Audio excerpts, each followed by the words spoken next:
เปิดวินาทีทหารและตำรวจแขวงหลวงพระบางไล่ล่าโจรปุ้นคำอยู่ที่เมืองนานแลนหนีเข้าป่ากลัวจะจับได้มันโมเมนธรรมดา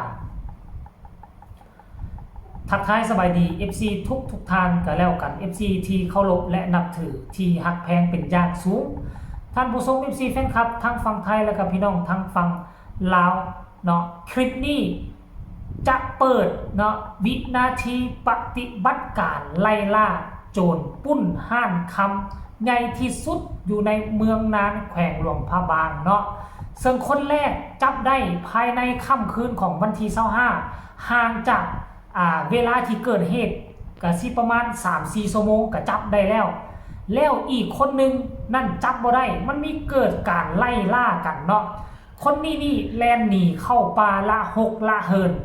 เนาะเจ้าหน้าที่ตำรวจทหารร่วมกันกับกองร้อนบ้านและอีกส่วนหนึ่งก็น่าจะเป็นนายพรานพากันแกะหอยขึ้นภูลงห้วยน้ำสิกินกับบ่มีเป็นไตอีตนพี่น้องทหารไอ้น้องทหารของพวกเขาเนาะตัดเอาทุกน้ำดื่มมันไปตรงเอาน้ำย่อยตามหน้าผาย่อยตามตาฟังลงมามันใสกว่าน้ำอยู่ห้วยห้องคลองบึงเด้น้ำห้วยคุณจุลูพอฝนตกตัดตรงเอาแล้วมากินความทุกข์ความยากความลำบากขาดเคินไอ้น้องเจ้าหน้าที่ของพวกเขาเพื่อประชาชนเพื่อกู้เกียรติศักดิ์ศรีไอ้น้องทหารและมีเจ้าหน้าที่ตำรวจส่วนหนึ่งละหกละเหินพานหลายหน่วยผู้พานหลายหน่วยห้วยจนแก้ห้อยเข้าไปทะลุใส่หมู่บ้านแห่งหนึ่งท่านผู้ชม FC แฟนคลับทะลุออกหมู่บ้านแห่งหนึ่งในสุดท้ายในที่สุดในสุดท้ายในที่สุดก็ไปพบไปพ่ออยู่ที่หมู่บ้านแห่งหนึ่งจับกลุ่มจนได้ใส่กุญแจมือใส่กระแจมือซักถามหาอาวุธปืนกองกลางที่ใส่ก่อเหตุและทองคำที่พากันลักไปนั่นเอาไปซุกไปเสื่องไว้ใส่โอ้ยท่านผู้ชมทึกโคมแต่ว่าภาพบรรยากาศกลัวจะไปฮอดจุดนั่นนะหิวน้ำกับบ่มีน้ำกินแต่ไปโตงเอาน้ำจากธรรมชาติหิวเข้ากับพากันตั้งอยู่กองอยู่กลางไฮเนาะตั้งพาเข้าอยู่กลางไฮผู้นี้หอมาผู้นั้นหอมาเล็กๆน้อยๆกินกัน10 ปลายคนท่านผู้ชม MC แฟนคลับต้องย่องย่อสรรเสริญไหนกลุ่มเจ้าหน้าที่ตำรวจและไอ้น้องทหารกลุ่มนี่พากันไปไล่ล่าจับกลุ่มจนจับมาได้ต้องย่องย่อสมเชยโอ้ยถือว่าสุดยอดแหละประชาชนลาวปัจจุบันนี้มอบจิตมอบใจให้คณะกลุ่มนี่แหละที่ไล่ล่าจับโจรออกมาได้รายละเอียดให้ทุกคนไปเบิ่งวิดีโอเรานี่สักก่อนแล้วจึงมาพ้อกันในช่วงต่อไปส้มพร้อมๆกันเลย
มาบานนี้ทรัพย์สินเขาจะขายบริการครับโอ้โหเกินแล้วเฮ้ยดีเดนบาทที่มองกันบาทโอเค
บอกดีๆกันซะมึงเก็บต่อ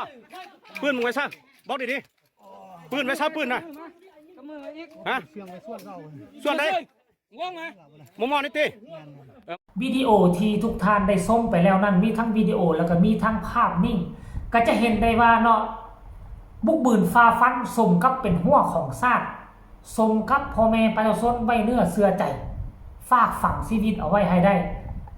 ในที่สุดเนาะความพยายามของเจ้าหน้าที่ตำรวจเมื่อยสำใดก็อดก็ทนผ่านหลายในผู้ผ่านหลาย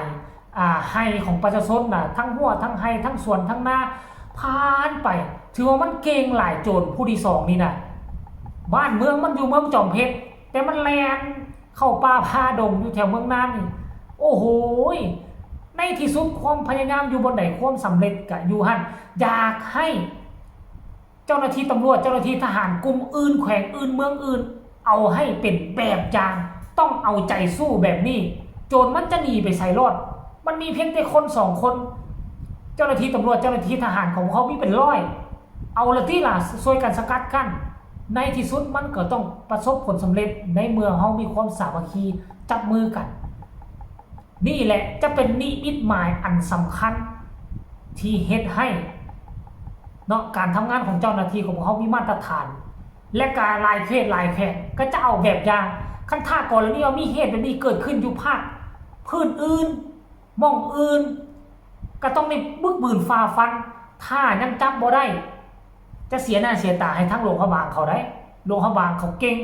กล้าสามารถสมแล้วที่เป็นทหารสมแล้วที่เป็นตำรวจปกป้องเมืองมรดกโลกเป็นเมืองท่องเที่ยวอันดับหนึ่งของประเทศลาว